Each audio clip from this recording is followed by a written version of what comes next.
What's happening, Salesian High School? How's it going? We are now here in another episode on Eagles on the Air. We have a very special person, a legend in Salesian High School, someone from '06 to now would recognize him. Your parents would know him, alumni would know him, your current students would know him, and even your community. And here we have Steve Sallustio on the mic. What's up, Randy? It's exciting to sit in the other chair. I know, it's a little weird here. I mean, usually you're here, you're making it happen. Well, you do a great job today, and maybe we can make this happen a little bit more often. Let's make it happen. So, as we always discuss when we open up the podcast, we always ask this one question, and it always opens up to everything. What is your Salesian story? You know, it's funny hosting the podcast, all these episodes, and me asking that same question to all the guys and women that have come on the show. I'm like, when do I get a chance to tell my story? So I'm excited that you guys came up to my office and asked if I wanted to be a guest and not have to host a show, because I feel like my Salesian story is so much different than everybody else's. We've brought in young alums, we've brought in older alums, we've guys that work here, women that work here, and you know, it just keeps evolving. But my story was a little bit different. Way back in the fall of 2006, I was between jobs. I had gone back to college for some more credits, and a friend of mine asked me if I wanted to apply to coach baseball at Salesian High School. Now, I was coaching the men's baseball team at Maritime College, so I said, you know what, not a bad idea. You know, it can work around my school schedule and get involved, and yeah, I'll give it a shot. I didn't know much about Salesian back then. Salesian was Iona College's home baseball field. It's where I played all my home games. So I was familiar with the location, but not familiar with very much else. So I came in here and I interviewed with John Flaherty, the legendary retired principal here, Mr. John Flaherty, who I still stay in touch with today. So I interviewed with him, and then I interviewed with the athletic director at the time, Chris Beal. And it looked like it was going pretty well. I knew Chris from basketball. I had just met John, seemed like a great guy. So I go home, and this was on two separate interviews too. Like, I had gone home, met with Chris, went home again. So I get a third call back, and they said, okay, we want you to interview with one more person. And I was like, wow, for a baseball coaching job, this is a lot of interviews. They wanted me to interview with the director president at the time, Father Pat Angelucci, who I've become extremely close with. And so I met with Father Pat, and when I was done with Father Pat, he goes, now go back to John Flaherty. So I went back to John Flaherty's office. And Mr. Flaherty says, I see on your resume that you tutor for the SATs and the Regents exams in math. Did you ever consider being a classroom teacher? And I said, I did. My brother was a teacher at the time. I kind of liked seeing, his schedule. He had a lot of free time. He had a lot of availability. He was refereeing basketball like I do. He was coaching baseball like I wanted to do. So I said, let's give it a shot. So I accepted a position, even though I came here applying for a baseball coaching job. I accepted a position teaching sophomore, junior, and senior level math way back in 2006, something brand new to me. And I stuck with that position for 3 years. I had great students over the years, men now that I still stay in touch with, always give me a great hello. I'm excited when I see all those guys, whether in the neighborhood or when they're coming back to school to visit. So I did that job for 3 years. Then I'm on vacation in the summer of 2009. I'm on vacation. I'm in Florida. My phone pings, and it's an email from Salesian High School saying that the job as the coordinator of advancement and alumni affairs had become available. All right. At the time, Lou Calvelli was moving on to another position, and that job was vacating. So I was thinking about, while I was in the pool, because I'm in Florida, like I said, vacation. So I was thinking about this job. I was being realistic. I was trying to think of my skill set as a person that just put 3 years in the classroom, learning to deal with students, learning to deal with parents, learning a different level of professionalism. So I thought about my skill set, and I said, geez, I bet, I don't think I would be bad at, recruiting students to Salesian High School, or getting to know some of the alumni, the vast alumni database here, or working on that side of the school. So I reached out to Father Pat, and I said, Father Pat, I'm very interested in this position, but I'm 1,200 miles away in Florida. So he said, Stevie, don't worry about it. I'll wait till you get home, and then we'll give you an interview. I won't hire anybody until we interview. So I did. In the middle of the summer, I came back home from vacation. I met with Father Pat, and after a few days of waiting by the phone, he gave me a ring and he says, if you want to come in, and discuss some of the more finer details, the position is going to be yours. So I accepted the job as the coordinator of advancement and alumni affairs in 2009, and I loved it immediately. I got a chance. With that became a little bit of recruiting. It was my first introduction to admissions. I was out recruiting. I was out meeting the 8th grade students. I was out meeting the parents. I was making relationships with the principals and 8th grade teachers, and I loved it. In the Bronx and Westchester, Yonkers, all over the place. And then I had to do some work with the special events, the golf outing, the president's dinner, and again, just trying to get some alumni back, some reunions, 50-year reunions and graduation, all the stuff that you guys have taken in the advancement office and just exploded. That was my little introduction into that world. Okay, so I stuck with that for about 5 or 6 years, because I believe it was maybe the 2015 or 2016 when the director president at the time, Father John Serio, had split the office between, it was me and an assistant. And he says, your comfort zone seems to be admissions. It seems to be working with the 8th graders and working with their families. And I knew some of the principals and some of the 8th grade teachers. Some of them I knew personally. And so he says, you take over the admissions office. And at the time, Nick Sabino was going to take over the advancement office. So that's what we did until present day. I've been the director of admissions now since 2015, I believe it was. And it's been a complete joyride. I loved everything about it. Right off the bat, I started to conform to the Salesian method of education. I started to make great relationships with people inside the building and, even local vendors. It's been a joyride. I've been here now. This is my 19th year at Salesian High School. And, I don't want to sound corny, but it truly hasn't felt like a day of work. So that's been my ride so far. I've been loving every second of it. And, up until the most recent, at the time of filming, it's mid-March at the time of filming right now. And I just accepted the role to step out of admissions, and I've just accepted the role of the director of alumni relations and events. So that's going to be my new role starting in the 2025-2026 school year. And it's an amazing story you have because, you realize everything in a broader statement that you mentioned. It's 3 decades that you really dealt with. You dealt with the later 06 to 10. Then it was kind of a new breed where it was 2010 and 2020. You were in the crisp of COVID, and now we're in present day. So, just the titles that you've gotten here at Salesian just made you so much more valuable. And I mentioned it before the podcast, with the new position, I think you're amazing in that position because of the amount of people that you touched into and tapped into, and not just alumni, but like you said, vendors, parents, schools, anyone that has gotten in touch with Salesian, you have been involved in it. And I think that's what makes you amazing here at Salesian High School. I also have to give a lot of that credit to Salesian, to some of the director presidents and presidents, meaning Father Pat, Father John Serio, and now Father Jim User. They've really allowed me to just, take my abilities, take my skill set, put them to use, and figure out what's best for the kids here at Salesian High School. I've been happy to do it. I've held multiple positions here. I've moderated clubs. I've run the prom for a number of years. I think 15 years I've been running the prom. I've coached. I coached JV baseball for 3 years. So I've had a chance to see kids in the classroom, out of the classroom, on trips. I ran the senior trip for a number of years. So I've had such a unique experience here. All of it's been positive. Like, I can't think back on anything I was like, damn, I really dislike that. There really hasn't been anything. And again, attributed to the men I had to work for in the director and in the president's roles. It's been fantastic. I just can't wait to see what's up next. This is truly a blessing.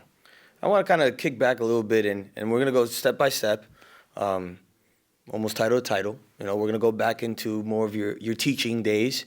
How did it feel go in that transition where, again, you said you were coaching at Maritime, you were tutoring at times, you were thinking you were going to be the baseball coach, and here you are out of nowhere, you're in the classroom full of sophomores, juniors, and seniors. How was that transition into that classroom? It was shocking at first because I wasn't expecting it. I wasn't expecting to be in a classroom with, let's be real, at the time I was 24 years old and I'm teaching some kids 6 years younger than me. They were closer to me as peers. They almost seemed like peers as opposed to student-teacher relationship. So I had to draw that line. And if any of the guys out there are watching this that I taught, they're going to tell you we had a fun time. They're going to tell you that we enjoyed your math class. You know, a lot of guys come back and have told me that we enjoyed your math class. Hopefully they learned a lot in the math class. For the most part, they knew where the line was. All right, so I always told them, you know, I'm being watched too. As much as I wanted to have a good relationship with the kids, I still have bosses to answer to. And when the president and the principal are walking around, I can't have my classroom sounding like a zoo. You know, I said we want to see our job here. Our obligation to the parents is to deliver a first-class education. And if you guys are running around like crazy, like it's a kindergarten room, I'm failing. We're not getting your parents' money's worth. And let's be real, my job is at risk. So the kids were super, super receptive from day one. And like I said, the kids made it better. As nervous as I was, the kids made it better. Whenever I asked a question in class, they raised their hands. They knew their homework was due. Like, you know, when I gave out a test, they studied. They were receptive to my teaching methods, which again, I took Salesian's methodology, I put it to work, and it was successful. All right, it's a tried and true method. And I could attest to that because I had a similar situation at your end where I was 22 in the classroom, and I came in first teaching when it was remote. It was hybrid. It was on Zoom, and there was kids in the classroom, and I'm 22, and I'm, 6, 7 years young, older than these guys. So I could relate to the sense of it almost felt like peers, but I agree. I've told, one thing is our classroom was very communicative in the sense where, okay, this is what we got to get done. This is how we have to do it. We're going to have fun doing it, but we got to make sure we get our job done. And even till now, it almost feels that way where, again, you allow the kids to be who they are, themselves, but at the same time, get the job done, because once you get to college, professors aren't there to entertain you or hold your hand. They go, this is the lesson you're going to learn. This is exactly what the homework's going to be. This is the assignment. This is the project. Get it done or you'll fail. And that's something that we do pretty well, where we're in that middle ground where they come from middle school to high school. They get accustomed, but we prepare them for college. And as a Salesian student to when I went to college, I can agree with that. And now being in the position of a teacher, teaching them to get to that role and get to that point. So now you got into teaching, right? And then how did the JV baseball thing kind of come on? Because again, originally you were coming in as a baseball coach. Well, I again applied for the varsity head coaching job was open, and that's the job I originally applied for. And so, at the time, it was Father Pat and John Flaherty, who both kind of agreed. They said, "Okay, we're going to offer you the job teaching math, but we're going to make the teaching of math the priority." And I said, completely acceptable. I was right on board with that. They said, with that, if we'd like to coach, we'll give you the JV team. Okay, and I didn't realize it at the time, but a good friend of mine, Scott Sarasulo, Scott was the JV coach who was then promoted to the varsity job, and I took the JV team under Scott. So, the two of us were great friends. We actually went to college together and had a good time working together. Just saw him at Dick's Sporting Goods not too long ago with his kids. Shout out Sarasulo, is my English teacher. One of the best. He was. And you better get your homework done if you had Sarasulo. So you become the JV baseball coach. Give us some names, give us some highlights of that year, some great moments that happened at the field. Well, you know what? We had, one of the greatest stretches we had, I believe it was my second year coaching, and we were Salesian. We were still fairly new in the AA, in the A or AA league, whatever one the top league is right now. I'm not even sure which one it is. But we were fairly new into the league. They had played in the B division for some years. So here's this new guy on the block, and Salesian High School shows up with a pretty good team, and we had a pretty good we had a pretty good pitching staff. Next thing you know, we're at a stretch in like April or May. We peeled off like 9 or 10 wins in a row. It was a great stretch. We beat. I remember in particular a walk-off win. I don't want to shout them out, but my brother was coaching Iona Prep's JV team at the time, and he'll tell you that we walked off on them, and that was on a single over the second baseman's head by Miguel Oliveras, who was here for a couple of years and then moved to Virginia. But Miguel was a great baseball player over here. I think about guys that I've gotten close with over the years. Names that come to mind right off the bat is, Steve Galello, Mario Miranda, a great family friend of ours, are the Silverbergs. Yes. And I had a chance to coach both Brendan and Matt. So having those guys together and knowing our families were so close, that was a great time. Regilio Suriel, David Rodriguez, Eddie Gonzalez, those guys, Michael Shulaz, great baseball player, Steve Valdez. I got, all these guys that I'm just thinking about off the top of my head. I had an easy job. I had Steve behind the plate who could block anything, real good arm. Galello just sat there pumping strikes all day. I had Rudy Hughes that had a big curveball. He was also my number one golfer. He was also the number one golfer in the school, so he couldn't pitch. He couldn't pitch on Mondays because he was playing golf. But again, these are just some of the names. I don't want to leave anybody out. I'm leaving a ton of guys out. But some of the guys that helped propel Salesian right off the bat, they were like, okay, this team's for real. Because some of these teams, not only did we beat them once, we beat them twice. We said, we're no joke. And that was the backbone. I mean, when I came in, it was, I'd met David Rodriguez. He came and helped out. Tommy Canella was the coach. I know that was part of the program 04. Kevin Dorval was the head coach 98. And even from the moment you got into Salesian, you seen these guys come in and out and practice and just saying, hey, like, remember, we're all a brotherhood.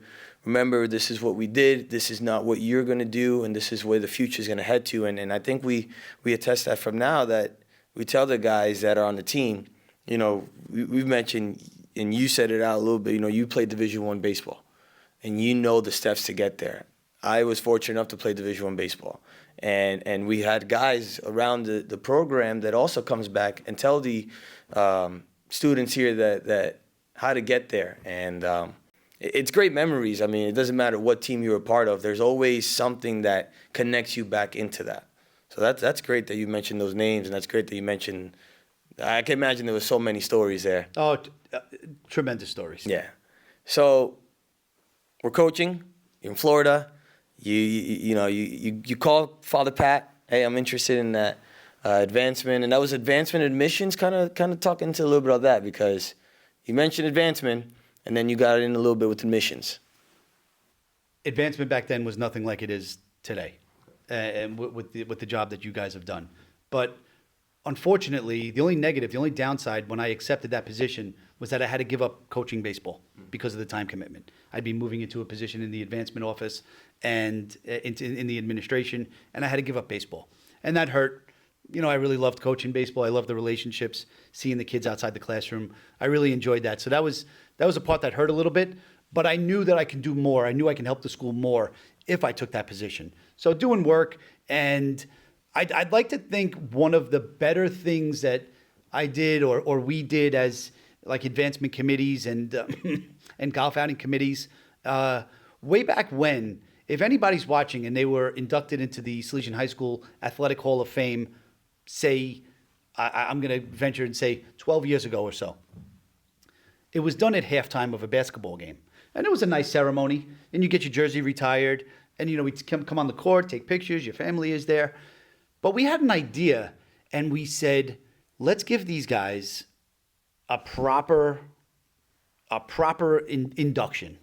And so we combined the Hall of Fame Hall of Fame induction at halftime of a basketball game with the golf outing to what is presently known as the Salesian High School Hall of Fame golf outing. Yep. When we combined those two events, the event blew up, right? It absolutely exploded. Number one, it was great for attendance. The golf outing would sell out, the dinner would sell out.